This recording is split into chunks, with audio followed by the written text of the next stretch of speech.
जालिम सास और मासूम बहू। एक गांव में सुशीला नाम की एक औरत अपनी बेटी प्रकाश के साथ रहती। वो सबके साथ लड़ाई झगड़े किया करती थी और गांव वाले उसको बहुत बुरा भला कहा करते थे। अब अपने बेटे के लिए रिश्ता तलाश कर रही थी, मगर कोई भी उसको रिश्ता देने के लिए तैयार ना था, क्योंकि सब उसकी असलियत से वाकिफ थे। एक दिन वो मार्केट गई तो वहां उसे एक औरत मिली जिसके साथ उसकी बेटी भी थी। उसका नाम मंजिना था। वो उसे बहुत पसंद आई और उसने बातों ही बातों में उससे उसका घर का पता ले लिया था और अगले ही दिन उसके घर पहुंच गई और वहां जाकर उससे बातें करने लगी और बोली, अरे राधा, तुम्हारी बेटी तो बहुत प्यारी है और मुझे बहुत पसंद आई है। चांद का टुकड़ा है और मैं इसे अपनी बहू बनाना चाहती हूँ। अब मुझे ये बताओ कि मैं कब बारात लेकर आऊं। अरे सुशीला बहन, इतनी भी क्या जल्दी है? मंजना आपकी बेटी है, जब चाहें आकर ले जाएं, मेरी तरफ से तो हाँ है।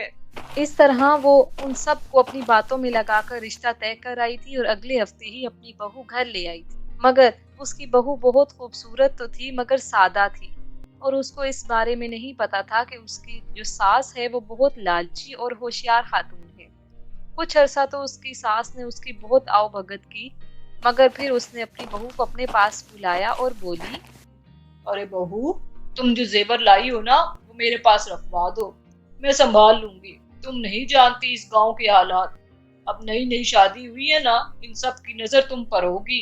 ये ना हो ये तुम्हें बातों में लगाकर सारा कुछ ले जाए। जी माँ जी, ठीक है, मैं आपको दे देती हूँ, आप संभाल कर रख दें। और हाँ, ये ज्यादा तैयार होने की जरूरत नहीं है, सादी सी रहा करो। आजकल के हालात भी नहीं ठीक और फिर तुम्हारा शोहर भी घर नहीं होता तो किसको बन कर दिखाओगी। मंजना ने जब ये बातें सुनी तो हैरान रह गई, मगर फिर उसने अपने कमरे में जाकर अपना जेवर निकाला और अपनी सास को दे दिया और ये सोचने लगी कि चलो कोई बात नहीं, वो बड़ी हैं, वो ये सब कुछ कह सकती हैं। अब सुशीला साजिशें बनाने लग गई थी कि कैसे वो अपनी बहू को तंग करे। एक दिन उसकी बहू ने खाना बनाया तो उसने उसे बहुत बुरा भला कहा और बोली, अरे बहू, ये क्या पकाया है तुमने? सारा नमक ही इसमें भर दिया है। तुम क्या चाहती हो, मैं इतना नमक खाऊं और मर जाऊं? दफा हो जाओ यहाँ से, सारा मजा ही खराब कर दिया। माफ कर दे माँ जी, मैं दोबारा बना लाती हूँ। कोई जरूरत नहीं है, चली जाओ यहाँ से।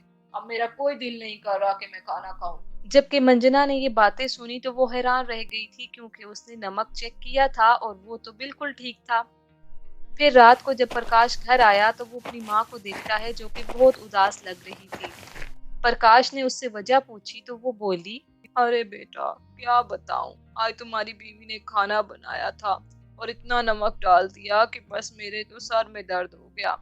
क्या करूं, मैंने उसे समझाया तो उल्टा मुझे ही डांटने लग गई थी। मेरी तो अब कोई औकात नहीं है इस घर में, बूढ़ी जो हो गई हूँ। प्रकाश ने जब ये सुना तो उसे बहुत गुस्सा आया। उसने अपनी बीवी को बुलाया और कहा, माफी मांगो मेरी माँ से। तुमने सोच भी कैसे लिया कि मैं अगर घर नहीं होऊंगा तो तुम इनसे बदतमीजी करोगी? पर प्रकाश, मैंने तो इन्हें कुछ भी नहीं कहा था, बल्कि मैं तो खाना ला रही थी। और फिर इस तरह प्रकाश ने अपनी बीवी को थप्पड़ मारा और वहां से चला जाता है और उन दोनों में लड़ाई हो गई और सुशीला अपनी साजिश में कामयाब हो गई। फिर कुछ अरसे बाद मंजिना से गलती से उसकी साड़ी जल गई थी। जब सुशीला ने ये देखा तो उसे बहुत गुस्सा आया।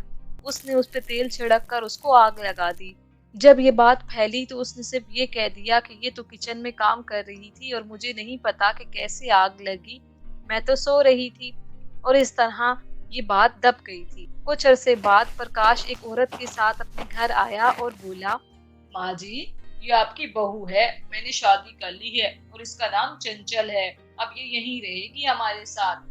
आपको बहू की जरूरत थी ना, आप मंजना को याद करती रहती थी, अब आप इसके साथ रहिएगा। सुशीला उस वक्त तो चुप कर जाती है, मगर फिर अगले दिन उसने अपनी बहू को अपने पास बुलाया और उससे कहा, ए बीबी, अगर तुम्हें यहाँ रहना है तो मेरे हुक्म के मुताबिक रहना होगा। मंजना भी मेरे मुताबिक ही चलती थी, अगर नहीं रहोगी तो यहाँ से चलता करूंगी। मेरा बेटा मेरे काबू में है। ए बुढ़िया, ये क्या कह रही हो? मुझे जानती हो ना, मैं चंचल हूँ और मैं ये भी जानती हूँ कि तुम कितनी चालाक हो। मुझे सारे गाँव वालों ने तुम्हारे बारे में बताया हुआ है। अब खबरदार जो तुम मेरे आगे बोली। जब सुशीला ने ये सारी बातें सुनी तो बहुत हैरान हो गई। वो तो समझ रही थी कि ये भी मंजना की तरह ही कोई होगी, मगर अब सारा वक्त उसे घर के काम करने पड़ते और चंचल हर वक्त आराम किया करती थी।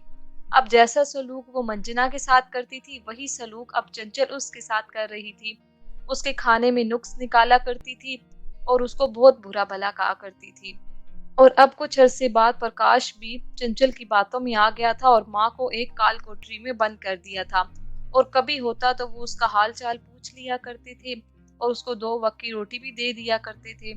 और अब सुशीला उस काल कोठरी में बैठी मंजना से माफिया मांगती थी, क्योंकि अब उसका मुकद्दर यही था।